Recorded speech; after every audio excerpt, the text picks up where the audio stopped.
Ms. A has been wondering about educator effectiveness. She's heard the Wisconsin educator effectiveness system was designed by educators to tie into things teachers and principals are already doing, and that all of this is supposed to be about her work with students and helping her excel in her profession.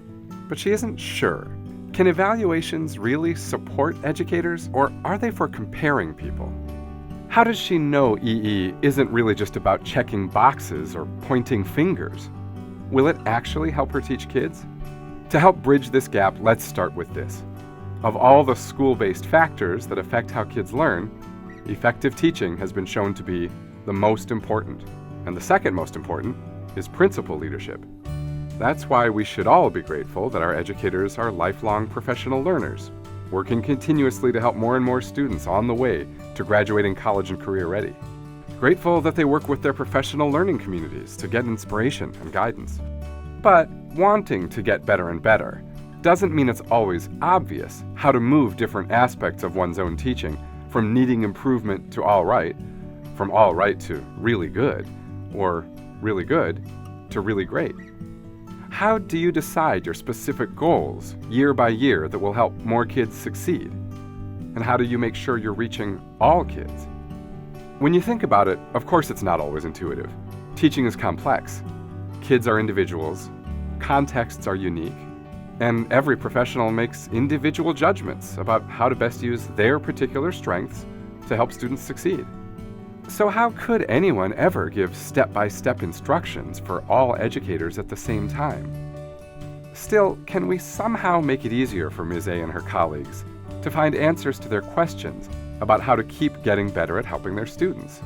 Wisconsin's approach is to provide a structure that helps educators frame their reflection for professional growth. The Wisconsin Educator Effectiveness System is made to be flexible, an adaptable template. You put in the pieces. To evaluate Ms. A's practice, she, her colleagues, and her principal will look at the needs of her students and school and develop a goal-oriented plan. Her principal will check in with her and observe her teaching throughout the evaluation cycle. And she'll reflect on her practice by saving artifacts like examples of student work, teacher-developed assessments, and lesson plans. Altogether, her evaluation will be focused on her and her work. Now let's talk about her goal setting. This is where Ms. A and her principal craft an individualized path to help her improve her practice successfully and in the most beneficial areas. They'll choose a relevant student learning objective for her to work toward and decide how to measure if the students reach it.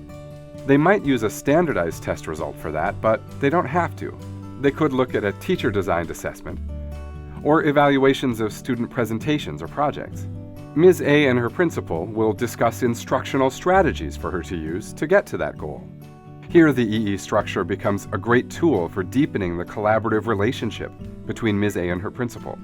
When evaluation time comes, they won't look only at the student's learning, but also how Ms. A approached the instruction, because after all, outcomes aren't completely in our control.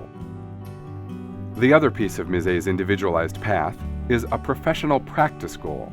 Ms. A structured this goal so that it would be part of strengthening her instructional strategies related to her SLO goal, but she could have set a different goal. Throughout each school year, Ms. A and her colleagues discuss their progress, their successes and challenges helping kids in their school. They use the foundation of EE as a common language to help their conversations go deeper. They keep their goals in mind as they work with their students, adjusting instruction along the way. After going through the EE process, everybody has a better idea of what to keep working on or whether to move on to something new in the new school year.